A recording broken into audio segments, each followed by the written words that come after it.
Administration का role start हुआ था, जो किडनी ने सबसे पहले जो स्ट्रक्चर डेवलप किया था वो है हमारा किडनी कलेक्टिंग ट्यूब्यूल। ठीक है, इसके बारे में ये सारी चीजें हम लोग कल पढ़ चुके थे लास्ट 2 दिन से। कॉन्फ्लिक्ट भी पढ़ चुके हैं इसके। अब हम पढ़ रहे थे कि इनके जब कॉन्फ्लिक्ट आया तो उस समय हमारे बॉडी ने उस कॉन्फ्लिक्ट के अगेंस्ट क्या क्या एडाप्टेशन लिए, इसके बारे में हम अभी पढ़ रहे हैं। ठीक है, कल की क्लास में हमने देखा था कि अगर यूरिन आउटपुट 150 से 400 के बीच में रहता है तो हम उसको बोलते हैं ओलिगो यूरिया, और अगर 50 ml से नीचे चला जाता है तो हम उसे बोल देते हैं एनीमिया। तो यहाँ पे हम कल छोड़े थे नोट पे, तो according to doctor Hamer, with the daily urine elimination of 150 to 200 ml, which is oligouria or almost anuria. ठीक है,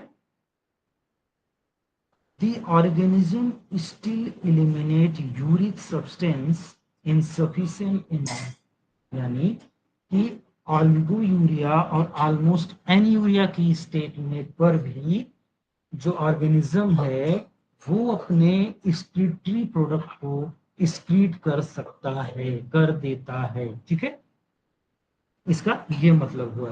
तो एक क्रिएटिनिन लेवल, अब ये लाइन बहुत इंपॉर्टेंट है, एक क्रिएटिनिन लेवल एवब 12 ग्राम 12 mg पर DL, ठीक है, above 12 mg per DL indicate that the kidney tubules of both kidney are affected.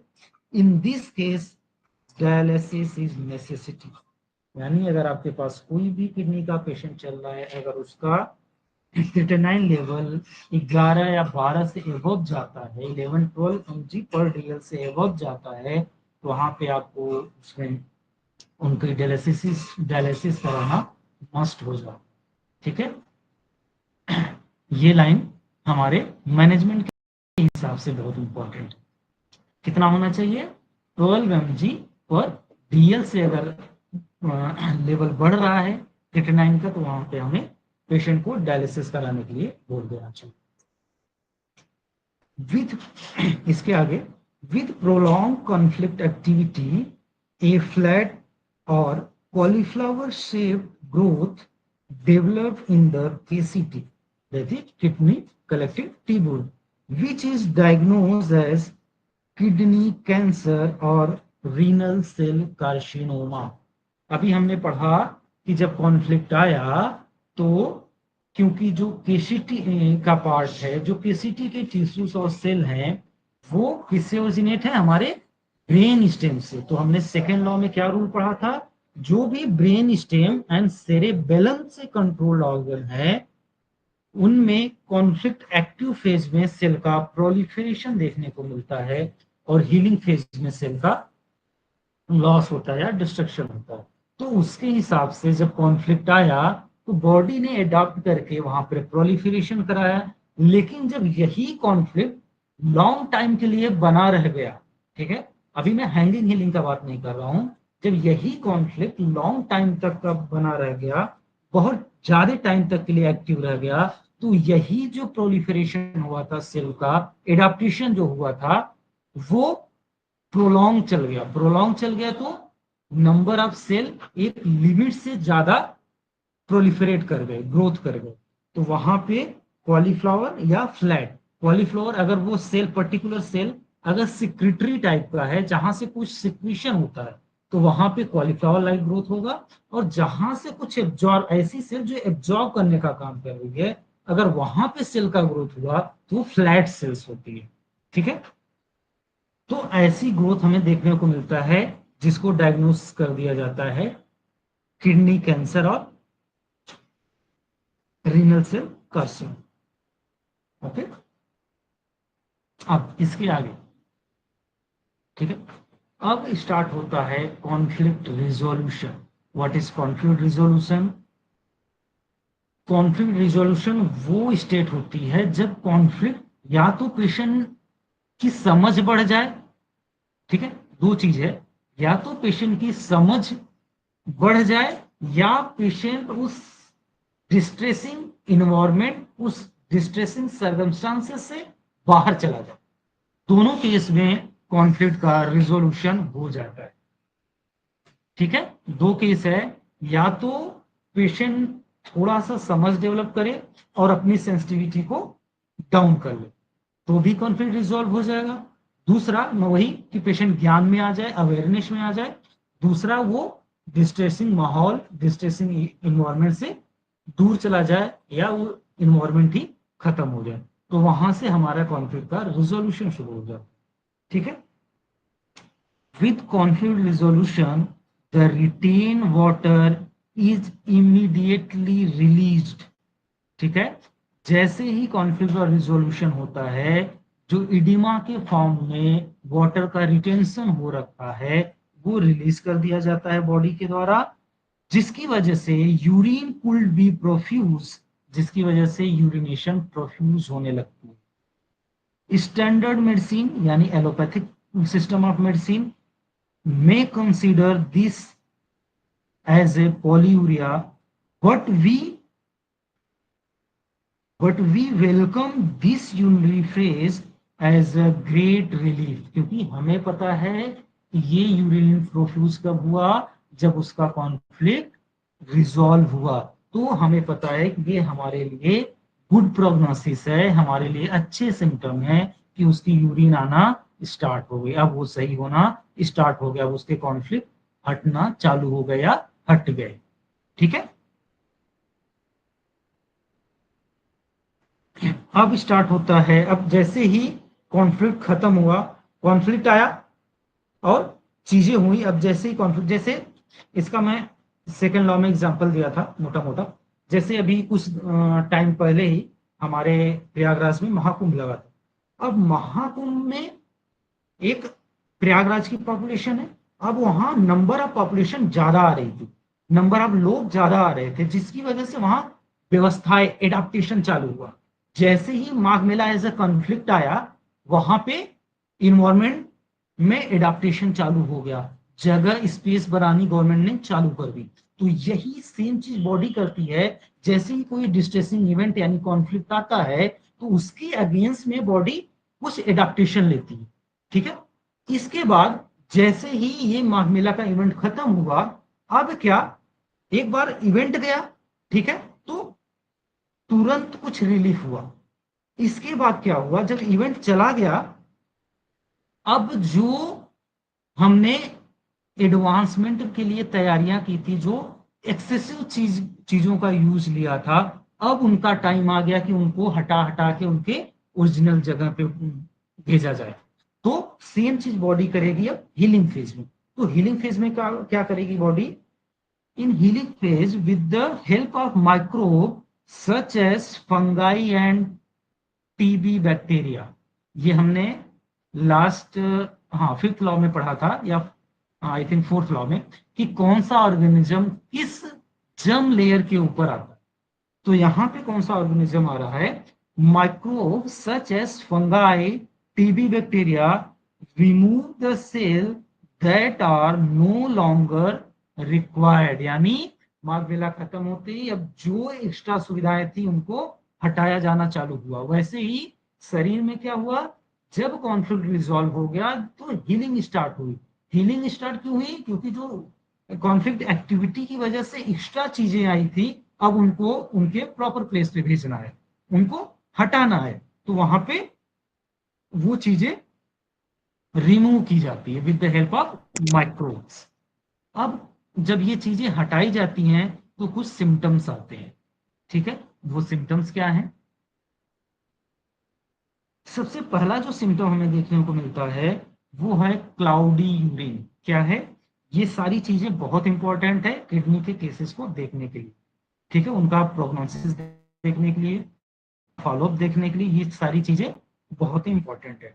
सबसे पहला हीलिंग का सिम्टम जो आया हमारे पास वो आया क्लाउडी यूरिन। अब जैसे आपने किसी भी पेशेंट को मेडिसिन दिया और उसकी हीलिंग स्टार्ट हुई और आपने क्लाउडी यूरिन देखा तो आपको लगा यार ये तो क्या सिम्टम आ गया, तो आप वहां गलती करोगे अगर आपको ये चीजें नहीं पता है तो। अगर आपके मेडिसिन के बाद क्लाउडी यूरिन आ रही है तो इसका मतलब है कि आपने उस पेशेंट की हीलिंग स्टार्ट करवा दी। ठीक है, अब ये क्लाउडी यूरिन क्या है? Since the discharges produce during the process of healing, ठीक है, excreted via excreted via the urinary tract, जो जब ये माइक्रोब्स हमारे जो एक्सेसिव सेल थी, एक्स्ट्रा सेल्स थी, उसको जब ब्रेक डाउन करते हैं तो वहां से कुछ डिस्चार्जेस निकलते हैं और वो डिस्चार्जेस जब हमारे यूरिनरी ट्रैक में आते हैं, यूरिन में आते हैं, तो हमारी यूरिन जो होती है वो क्लाउडी हो जाती है। ठीक है, दूसरा सिम्टम क्या देखने को मिलेगा? Urine might contain blood, haematuria. क्या? हिमेचूरिया। ठीक है, क्यों? क्योंकि वहां पे ऑलरेडी डिस्ट्रक्शन चल रहा है। ठीक है, तीसरा सिम्टम मिलेगा पेन। ठीक है, और चौथा नाइट स्वेट। हमने सेकेंड लॉ में पढ़ा था जहां टीबी बैक्टीरिया हीलिंग असिस्ट करते हैं वहां एक कॉमन सिम्टम मिलता है, वो है नाइट स्वेट। ठीक है, with an inflammation the condition is called nephritis। इसके साथ साथ वहां पे इन्फ्लेमेशन देखने को मिलेगा और जिसको बोल दिया जाता है नेफ्राइटिस, यानी इन्फ्लेमेशन ऑफ किडनी टिश्यूज। ठीक है, या केसीटीज, किडनी कलेक्टिंग ट्यूबुल्स में हमको इन्फ्लेमेशन देखने को मिले। तो हमारे पास पेशेंट इस लेवल पे आएगा जब उसको नेफ्राइटिस हो जाए। ठीक है, यानी हीलिंग के फेज में ऑलरेडी। हीलिंग कहना थोड़ा सा सही नहीं होगा, आप हैंगिंग हीलिंग कर सकते कि हीलिंग, अगर हीलिंग हो जाती तो हो सकता है 1 या 2 दिन के लिए उसके पास सिम्टम रहता, फिर वो नॉर्मल हो जाता। बट आपके पास आया है तो वो हैंगिंग हीलिंग में अटक गया है, उसकी हीलिंग अटक गई है कहीं, या बार बार कॉन्फ्लिक्ट फिर से रीएक्टिवेट हो गया, जिसकी वजह से वो आपके पास है। अब पहली डिजीज हमें क्या मिलती है यहाँ पे? नेफ्राइटिस। अब ये नेफ्राइटिस क्या होता है? नेफ्राइटिस के सिम्टम्स क्या? जो सिम्टम हमें पेशेंट प्रेजेंट करेगा वो होगा haematuria, protein urea, excessive protein in urine, ठीक है, ओलिगोयूरिया, एडिमा एंड फटीग। ये सारे सिम्टम हमें मिलेंगे नेफ्राइटिस जब पेशेंट लेकर आएगा। फिर से मैं बोल दे रहा हूं, haematuria, protein urea, oliguria, oedema and fatigue, ये मोटे मोटे 5 सिम्टम आपको देखने को मिलेंगे जब कोई पेशेंट आपके पास किडनी की कोई पैथोलॉजी यानी बेसिकली नेफ्राइटिस लेकर आता है। अब इसको आप कैसे कंफर्म करोगे कि नेफ्राइटिस है? एक तो आप क्लिनिकल करोगे, आपने सिम्टम देखे। दूसरा आप उसका यूरिन में रैंडम एंड माइक्रोस्कोपी बोल सकते हो कि आप यूरिन आरएनएम करवा लो। यूरिन टेस्ट लिखते हैं, urine R and M, random and microscopy. KFT, kidney function test, जो ब्लड से हो जाता है। ठीक है, यूएसजी, केयूबी, यूएसजी लिखने का भी ये तरीका होता है, आप वहां पे यूएसजी केयूबी लिखोगे, यानी किडनी यूरेटर एंड ब्लडर। ठीक है, तो या तो आपको अगर किडनी ही का ही सिर्फ करवाना है तो आप किडनी लिख सकते हो, यूरेटर का करवाना है यूरेटर एंड ब्लडर लिख सकते हो, वो आपके ऊपर। ठीक है, तो अब डायग्नोसिस, इसके थ्रू आपका डायग्नोसिस कंफर्म हो जाए। टेस्ट क्या है? Urine random and microscopy, KFT, MRI, USG, केयूबी। ठीक है, बाकी सिम्टम आपने देख लिया। दूसरी चीज क्या मिलती है? दूसरी चीज हमें देखने को मिलती है रीनल कैंडिडियासिस। क्या? Renal candidiasis. अब ये क्या होता है? जब हीलिंग फेज में टीबी बैक्टीरिया के अलावा फंगाई का इन्वॉल्वमेंट हो जाता है, उस समय जो कंडीशन डेवलप होती है और उस कंडीशन का जो नाम दिया जाता है वो है रीनल कैंडिडियासिस। ठीक है, इसका कुछ अलग सिम्टम है। इसमें क्या है? इसका जो सिम्टम है वो है डिसयूरिया, यानी पेनफुल यूरिनेशन। यहाँ पे आपको क्या खासियत मिलेगी? इसमें डिसयूरिया मिलेगी, पेनफुल यूरिनेशन मिलेगा, यूरिन की फ्रीक्वेंसी बढ़ेगी। ठीक है, हिमेटूरिया तो कॉमन है, हिमेटूरिया मिलेगा, फ्लैंक रीजन में यानी किडनी रीजन में आपको, रेट्रोपेरिटोनियल रीजन में आपको, फ्लैंक रीजन में पेन देखने को मिलेगा। साइड ऑफ द बैक में आपको जहां पे किडनी लोकेट होती है वहां पे पेन देखने को मिलेगा। यानी dysuria, increase frequency, haematuria, flank pain, ये आपको रीनल कैंडिडियासिस में देखने को मिलेगा। अब आप इसमें क्या करवा सकते हो, डायग्नोसिस कराने के लिए टेस्ट क्या करवा सकते हो, इसमें आप यूरिन में फिर रैंडम माइक्रोस्कोपी, सीटी, यूएसजी के यूवी, ये सारे टेस्ट आप करवा के इसको कंफर्म कर सकते हो कि क्या चल रहा है। यूरिन कल्चर भी करवा सकते हो, ठीक है। तो आपको ये पता, कल्चर कब करवाते हैं, जब हमें ये पता करना होता है कौन सी बैक्टीरिया पार्टिकुलरली इन्वॉल्व है इस इंफ्लेमेशन के स्टेट में या डिजीज के स्टेट में, कौन सी बैक्टीरिया है। जब हमें बैक्टीरिया स्पेसिफिक एंटीबायोटिक देनी होती है वहां पे हम कल्चर करवा के देखते हैं या सेंसिटिविटी टेस्ट करवा के देखते हैं कि जो बैक्टीरिया प्रेजेंट है यूरिन में वो किस एंटीबायोटिक के लिए सब्सेप्टिबल है, ठीक है।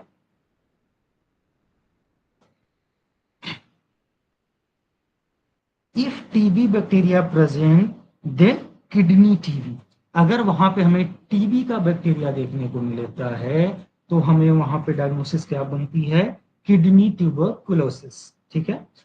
द अफेक्टेड कैलेसिस, जो कैलेसिस है, जो किडनी का सी सेट स्ट्रक्चर होता है, जो कैलेसिस होता है, जो कि लगभग एक सेकंड, ये वाला स्ट्रक्चर जो आ, ये येलो वाला स्ट्रक्चर है, ठीक है, ये कैलेसिस है, इसकी बात हो रही है।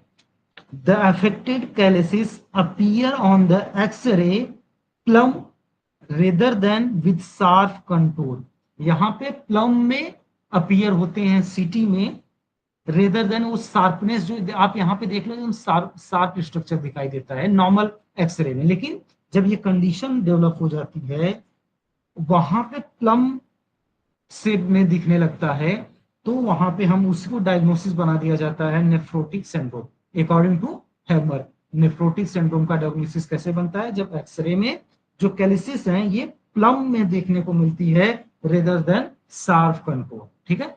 तो वहां पे डायग्नोसिस बना दी जाती है किसकी, नेफ्रोटिक सिंड्रोम।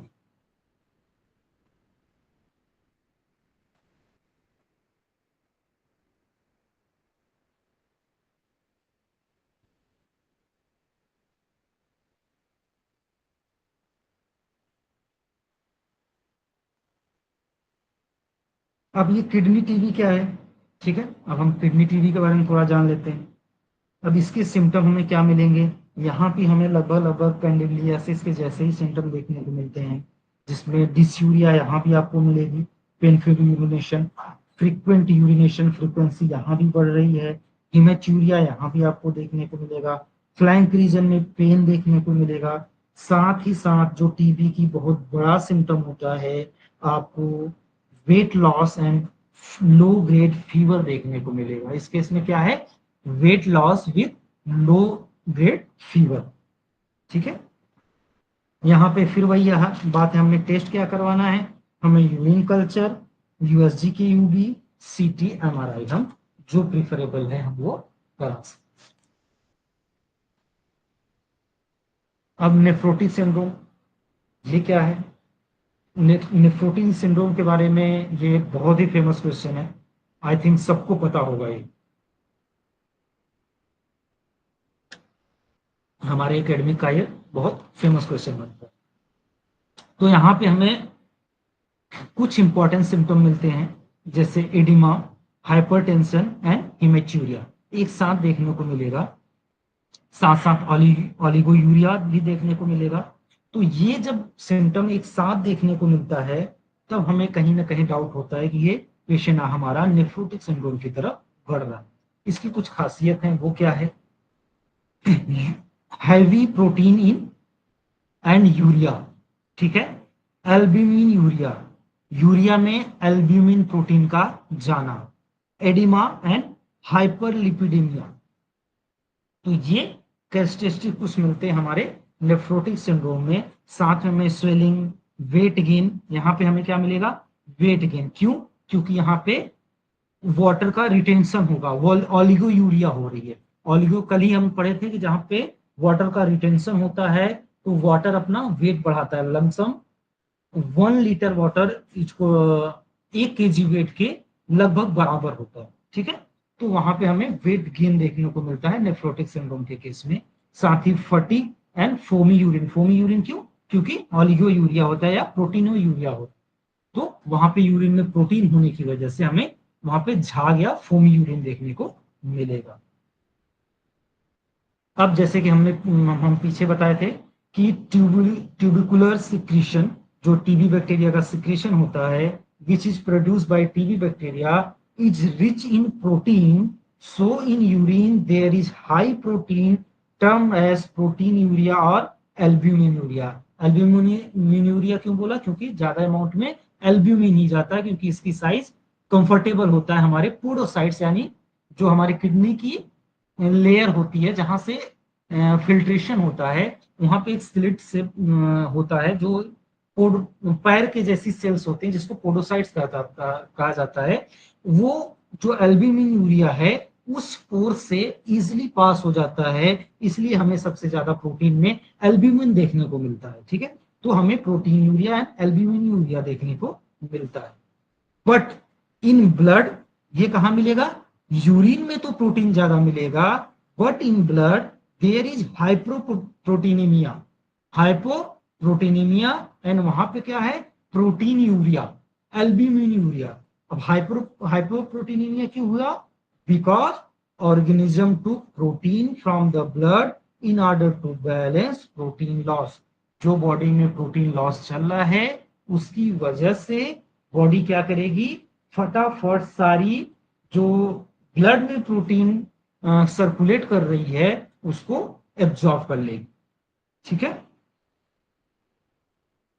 फिर हैमर बोलते हैं at the end of healing phase the protein and urea creatinine values are back to normal. जब वहां पे जैसे ही माघ मेला खत्म हुआ, एक्सेसिव सामान जितने आए थे, लाइटिंग वगैरह सब हट गई, तो स्टेट क्या हो गई? पहले जैसी नॉर्मल स्टेट आ गई। तो सेम उसी तरह बॉडी में क्या हुआ? पहले की जैसा नॉर्मल स्टेट आ गया। ठीक है, अब यहाँ पे एक नोट डालते हैं हैमर।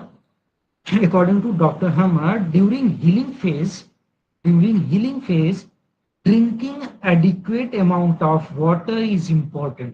अभी हमने देखा एक्टिव फेज में हमने वाटर को इनटेक करने से फ्लूइड मैनेजमेंट करने को बोला था, लेकिन यहाँ पे हीलिंग फेज में, during healing phase, drinking adequate amount of water is important in order to eliminate the remnant of the cell breakdown। जो सेल का ब्रेकडाउन हो रहा है वहां पे आपको, आपके पेशेंट को वाटर का अच्छा खासा अमाउंट में इनटेक करने को बोलना है।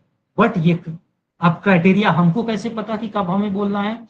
जब हमें देखना है कि जो यूरिन का आउटपुट हो रहा है वो ऑलिगो यूरिया के रेंज से बाहर है, यानी 400 ml से ज्यादा आ रहा है, तो वहां पे आप बोलोगे आप भाई साहब आप अच्छा खासा वाटर इनटेक करो, ताकि आपके अंदर जो बन रहे हीलिंग के बाय प्रोडक्ट बोल सकते हो या रेमिनेंट बोल सकते हो, जो सेल के ब्रेकडाउन होने की वजह से बन रहे हैं, उनका एलिमिनेशन किया जा सकता। ठीक है, अभी हमने क्या पढ़ा? अभी हमने पढ़ा हीलिंग फेज। ठीक है, उससे पहले कॉन्फ्लिक्ट रिजोल्यूशन। ठीक है, अब हम क्या पढ़ने जा रहे हैं? अब हम पढ़ने जा रहे हैं हैंगिंग हीलिंग। अब क्या हुआ? अभी तक कॉन्फ्लिक्ट लंबे टाइम तक चला था, लेकिन अब जो बॉडी है, एक बार कॉन्फ्लिक्ट आया, कुछ दिन हीलिंग में गया, फिर कॉन्फ्लिक्ट आ गया, फिर हीलिंग में गया, फिर कॉन्फ्लिक्ट आ गया। जैसे घर का सबसे छोटा लड़का, उसमें क्या है? घर का, जैसे घर पे 4 सदस्य हैं, तो छोटे वाले बच्चे को कोई भी आता है बजा के चला जाता है, कोई भी चाटा मार देता, तो उसकी एक हीलिंग हुई नहीं, दूसरा चाटा लग गया, फिर से कॉन्फ्लिक्ट एक्टिव हुआ, फिर थोड़ी देर बेचारा हीलिंग में जाएगा, फिर तीसरा चाटा लग जाएगा। तो यहाँ पे कंटिन्यूअस क्या चल रहा है? हैंगिंग हीलिंग चल रही है। ठीक है, बॉडी पूरी तरह से हीलिंग में नहीं जा पा रही। अब यहाँ के अपने भी कुछ सिम्टम होते हैं, तो वो क्या क्या है? with the chronic with the chronic TB, more and more tissue lost अब जब यही ट्यूबरक्यूलोसिस क्रॉनिक हो गई, हैंगिंग हीलिंग में चली गई, तो यहाँ पे मोर एंड मोर टिश्यू का लॉस हुआ, which result A cirrhotic kidney. ठीक है, which result A cirrhotic kidney. अब सिरोटिक किडनी क्या है? ये चीज, ये स्ट्रक्चर जो देखने को मिल रहा है आपको, ये है लेफ्ट साइड वाली किडनी जो है, ये किडनी है सिरोटिक किडनी। अब ये क्या होता है? If healing can not complete in time, if healing can not complete in time, this ultimately lead to tubulous kidney insufficiency. ठीक है, अब क्या हो जाएगा? Tubular kidney insufficiency which leads to kidney failure, जो क्या लीड करता है? किडनी फेल्योर में। सिरोटिक, सिरोटिक वर्ड होता है, अब जो किडनी के टिश्यूज हैं इतनी बाद ही हीलिंग और प्रोलिफरेशन या कॉन्फ्लिक्ट एक्टिव और कॉन्फ्लिक्ट हीलिंग में जा चुके हैं कि वो अपनी नॉर्मल प्रॉपर्टी को लॉस करके हार्ड हो चुके हैं, अपनी फंक्शनिंग को स्टॉप कर दिए। जैसे ये जो किडनी आप देख रहे हो सिकुड़ गई है बीच बीच में, इसमें नेक्रोटिक मटेरियल टाइप के दिख रहे हैं। अब ये किडनी अपनी क्षमता को खो चुका है। जैसे अभी मान लो, जैसे इसमें बिलियंस ऑफ सेल्स थे नई राइट वाली किडनी में, अब वो सेल परमानेंट डिस्ट्रॉय हो चुके हैं और इस सेल के पास अब मिलियंस में ही सेल बचे हुए हैं। ठीक है, तो यहाँ पे सिरोटिक किडनी डिजीज आ जाती है। अब ये क्या है? इसके क्या सिम्टम है? इसके सिम्टम है ऑलिगोयूरिया। क्यों? क्योंकि अब फिल्ट्रेशन करने के लिए हमारे पास सेल ही नहीं बचे हैं किडनी के पास, जिसकी वजह से ऑलिगोयूरिया हुआ, फ्लूइड का रिटेंशन चालू हुआ, एसाइटिस, एडिमा देखने को मिलने लगा। ठीक है, इलेक्ट्रोलाइट इम्बैलेंस हो गया। एजोटेमिया एक वर्ड होता है, एजोटेमिया। ये क्या होता है? जब यूरिया एंड क्रिएटिनिन का लेवल बढ़ता है बॉडी में, तब उसे एक टर्म दिया जाता है जिसको बोला जाता है एजोटेमिया। तो हमें कंडीशन क्या मिली सिरोटिक लीवर डिजीज में, सॉरी सिरोटिक किडनी डिजीज में? Oliguria, fluid retention, electrolyte imbalance and azotemia. ठीक है, अब यानी किडनी यहां से परमानेंट इरिवर्सिबल चेंज की तरफ बढ़ चुकी है। ठीक है, ऐसे केस में एक चीज और कॉमन होता है, आपको लीवर सिरोसिस भी देखने को मिलती है। Liver cirrhosis is also common in this diseases which is term as HRS, hepatorenal syndrome, जिसको नाम दे दिया जाता है हिपैटोरिनल सिंड्रोम। ठीक है, अब इसका डायग्नोसिस क्या है? Presence of cirrhosis. ठीक है, एसाइटिस, एसाइटिस क्या है? Accumulation of fluid in abdominal area, ये है ascites. Kidney dysfunction, creatinine level का हाई होना, एंड एक खासियत है सोडियम कंसंट्रेशन में कमी आना, यानी हाइपोनेट्रीमिया, सोडियम के कंसंट्रेशन में कमी आना। ठीक है, हाइपोनेट्रीमिया की कंडीशन आपको यहाँ पे देखने को मिलती है। क्यों? क्योंकि नेट्रम का एब्जॉर्प्शन नहीं हो पाता है, क्योंकि यहाँ पे किडनी के जो नॉर्मल फंक्शनिंग सेल्स और टिश्यू हैं उनका लॉस हो जाता है। ठीक है, फिर सेम हमें डायग्नोसिस क्या सेम करवानी है? Blood test, AFT, USG, CT, MRI, हम कुछ भी अपने सुविधा के अकॉर्डिंग करवा सकते हैं। तो इसके आगे हम नेक्स्ट क्लास में करेंगे GNM। GNM में आज इतना ही। ठीक है, अब हम मेडिसिन में,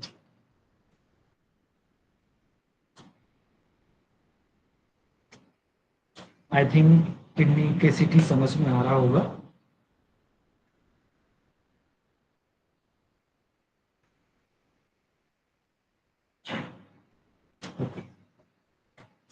मेटल में हमने लास्ट टाइम पे मैनिफेस्टेशन के रूप में देख लिए। ठीक है, अब हमें उसके जनरल सेंसिटिविटी के रिपोर्ट्स देख। अब जनरल सेंसिटिविटी क्या होती है? ये वो छोटी छोटी सेंसिटिविटी है किसी ऑर्गेनिज्म या सेल के लाइफ में जो उसे अपने कोर में धकेलती है। जैसे जैसे एक बेसिक एग्जांपल मैं दूं, जैसे किसी के पेरेंट्स की डेथ हो गई है, ठीक है, कोई ऑर्फन चाइल्ड है, किसी की पेरेंट्स की डेथ हुई है, तो उसके लिए